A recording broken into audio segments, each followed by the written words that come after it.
Hello बच्चों, exam special जेपीआईसी में आपका स्वागत है। कैसे हैं आप लोग? आशा करते हैं आप लोग बहुत अच्छे होंगे।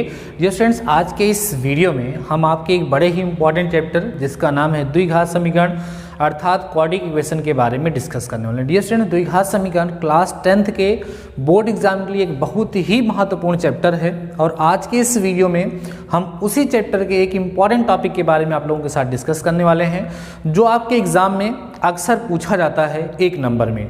तो डियर स्टूडेंट्स, ये वीडियो आपके लिए इंपॉर्टेंट है। साथ ही साथ फर्स्ट ऑफ ऑल आज के इस वीडियो में हम आपके साथ डिस्कस करेंगे इस चैप्टर अर्थात द्विघात समीकरण में कौन कौन से टॉपिक आपको क्लास 10th में पढ़ने हैं। आशा करते हैं आप लोगों ने एक बार पढ़ा होगा, लेकिन अभी मैं इस चैप्टर का रिवीजन एक प्रकार से स्टार्ट कर रहा हूं और बहुत ही छोटे छोटे वीडियो के माध्यम से बहुत ही सारगर्भित तरीके से इस चैप्टर के सारे टॉपिक को हम कवर करके आपको दिखाएंगे।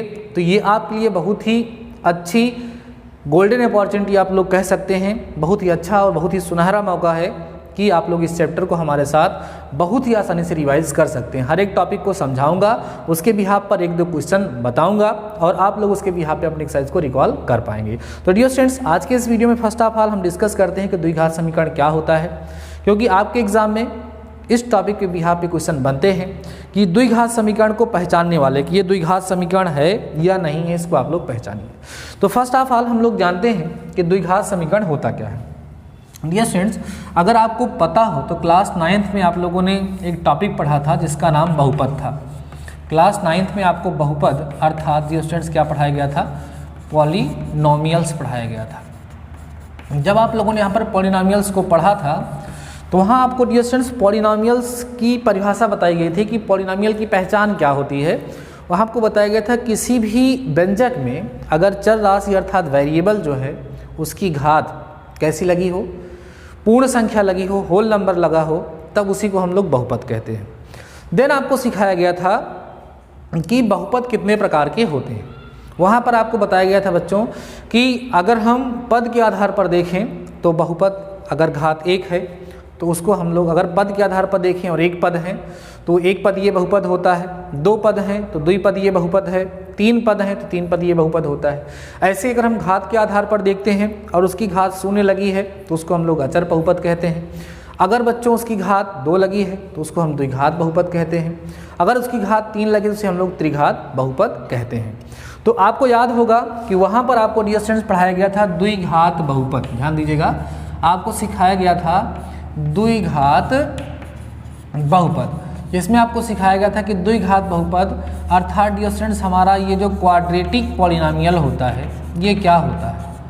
क्वाड्रेटिक पॉलिनोमियल क्या होता है और इसका जनरल फॉर्म क्या होता है, ऐसा आपको बताया गया था। तो उसमें डियर स्टूडेंट्स आपको सिखाया गया था कि अगर किसी भी व्यंजक में चर राशि की घात 2 लगी हुई होती है तो उसी को हम लोग क्या कहते हैं? द्विघात बहुपद कहते हैं, उसी को हम लोग क्वाड्रेटिक पॉलिनोमियल कहते हैं।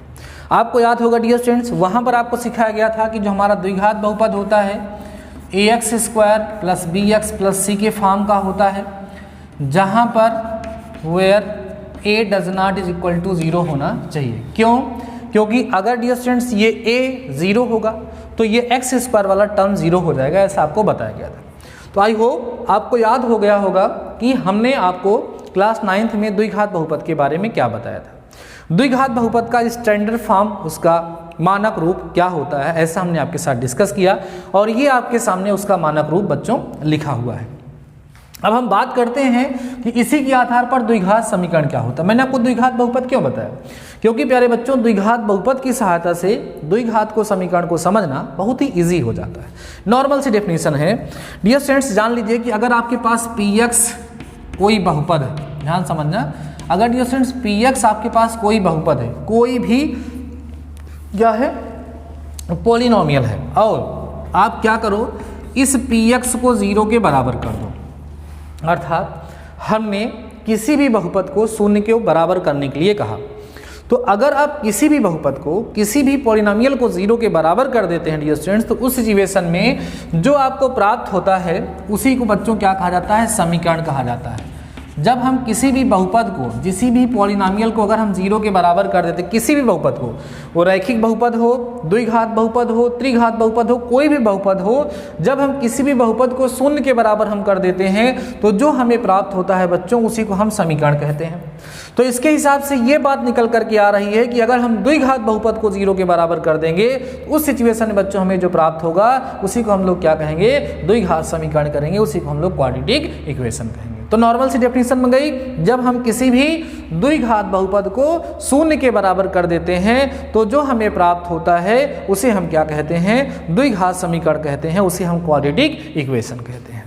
तो जैसे लिखा गया 2x square plus 5x plus 7, ये आपके पास क्या लिखा हुआ है डियर स्टूडेंट्स, एक क्वाड्रेटिक पॉलिनोमियल लिखा हुआ है। ये हमारे सामने जो लिखा है बच्चों ये क्या है, द्विघात बहुपद है। क्या है, द्विघात बहुपद है। अब अगर हम इस, जैसे मान लीजिए इस द्विघात बहुपद को हम px से दिखा दें तो px equal to 2x square plus 5x plus 7 दिया हुआ है, तो हमारे पास ये जो द्विघात बहुपद दिया हुआ है, यदि हम क्या करें, यदि हम द्विघात बहुपद px को 0 के बराबर कर दें तो क्या होगा, 2x square plus 5x plus 7 equal to 0 आ जाएगा। अब ये आपके सामने जो लिखा हुआ है बच्चों, इसी को हम लोग द्विघात समीकरण कहते हैं। क्या कहते हैं, द्विघात समीकरण कहते हैं, क्वाड्रेटिक इक्वेशन कहते हैं। नॉर्मल सी बात है, जब हम किसी भी द्विघात बहुपद को 0 के बराबर कर देते हैं तो जो हमें प्राप्त होता है उसे हम द्विघात समीकरण कहते हैं। क्लियर हो गई बात।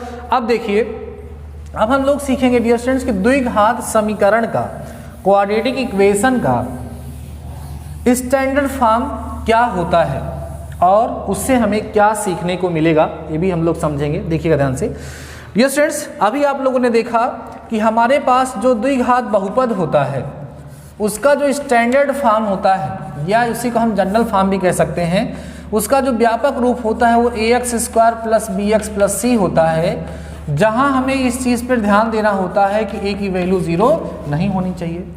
अब ये बच्चों हमारे पास बहुपद का क्या है, मानक रूप है या व्यापक रूप है। अगर हम इसी बहुपद को 0 के बराबर कर दें, अगर हम इसी बहुपद को 0 के बराबर कर दें, अर्थात यदि हम ax square plus bx plus c equal to 0 लिख देते हैं तो अभी आपके सामने जो लिखा हुआ है बच्चों, इसी को हम लोग क्या कहते हैं, द्विघात समीकरण कहते हैं। इसी को हम लोग बच्चों क्या कहते हैं, क्वाड्रेटिक इक्वेशन कहते हैं। क्या करते हैं डियर स्टूडेंट्स, इसको हम लोग क्वाड्रेटिक इक्वेशन कहते हैं। बात समझ आ गई होगी आप लोगों को कि द्विघात समीकरण क्या होता है। यहाँ पर भी ये चीज़ ध्यान रखनी होती है, जहाँ पर a की वैल्यू डियर स्टूडेंट्स 0 नहीं होनी चाहिए। अब हम लोग बात करते हैं कि ये जो छोटी सी डेफिनेशन हमने आपके साथ डिस्कस किया, इसके बिहाफ पर किस तरह के क्वेश्चंस आप लोगों के एग्जाम में आ सकते हैं।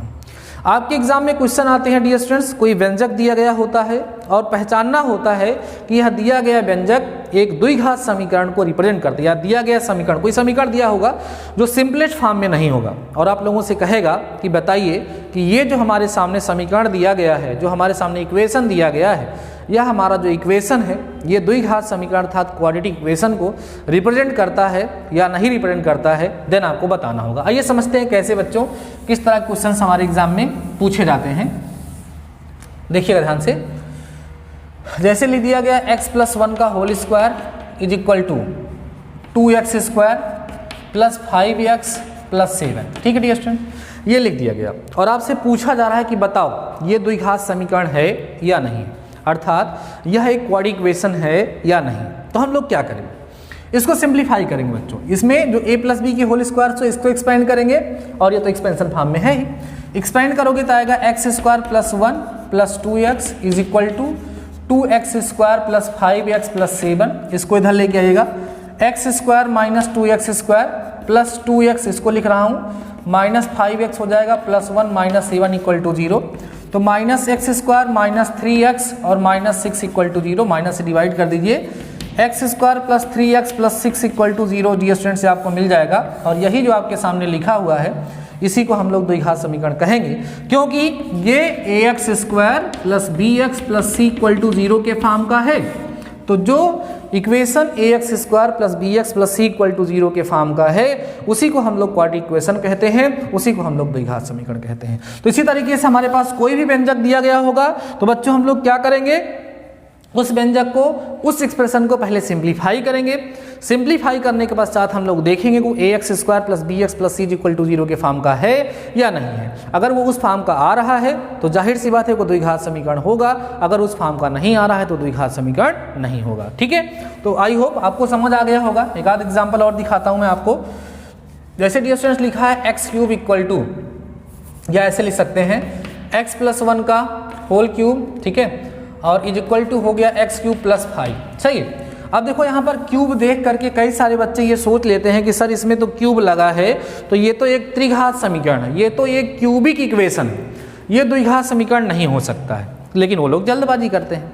करना क्या चाहिए, पहले हमें इसको सिंप्लीफाई करना चाहिए। a + b के होल क्यूब से एक्सपेंड करोगे तो x³ आएगा, +1 आएगा, +3ab मीन्स 3x × 1 आएगा, इन ब्रैकेट x + 1 आएगा इक्वल टू x³ + 5 आएगा बच्चों। अब देखो x³ से x³ कैंसिल हो गया, क्या कैंसिल हो गया, प्लस यहाँ आएगा बच्चों 3x और इसके साथ जाएगा तो हो जाएगा 3x² प्लस कितना 3x इक्वल टू बच्चों कितना 5। अब इसको लिखोगे आप 3x² + 3x + 1 - 5 = 0। तो 3x² + 3x - 4 = 0। देखो इस फॉर्म में आ गया, जो कि ax² + bx + c = 0 के फॉर्म का है। इसलिए डियर स्टूडेंट्स ये क्या है, एक इक्वेशन है। कौन सा इक्वेशन है, क्वाड्रिक इक्वेशन है, अर्थात द्विघात समीकरण है। तो आई होप आपको समझ आ गया होगा कि कैसे हम पहचानते हैं कि दिया गया इक्वेशन हमारा क्वाड्रिक इक्वेशन अर्थात द्विघात समीकरण है या नहीं है। तो डियर स्टूडेंट्स आज के इस वीडियो में मैंने एक स्मॉल सा इंट्रोडक्शन आप लोगों के साथ डिस्कस किया है कि द्विघात समीकरण क्या होता है, द्विघात समीकरण को अर्थात क्वाड्रिक इक्वेशन को कैसे पहचाना जाता है, उसकी पहचान क्या होती है। आशा करते हैं कि आप लोगों ने इस टॉपिक को समझा होगा। और अगर अपने आप बुक की एनसीईआरटी बुक की पहली एक्सरसाइज सॉल्व करना चाहते हैं 4.1 तो उसको भी आप लोग आसानी से सॉल्व करके अपना रिवीजन कर सकते हैं। तो ठीक है डियर स्टूडेंट्स, आज के इस वीडियो में बस इतना ही। मिलते हैं नेक्स्ट वीडियो के साथ, नेक्स्ट टॉपिक के साथ। तब तक के लिए शानदार रहिए और पढ़ते रहिए। All the best.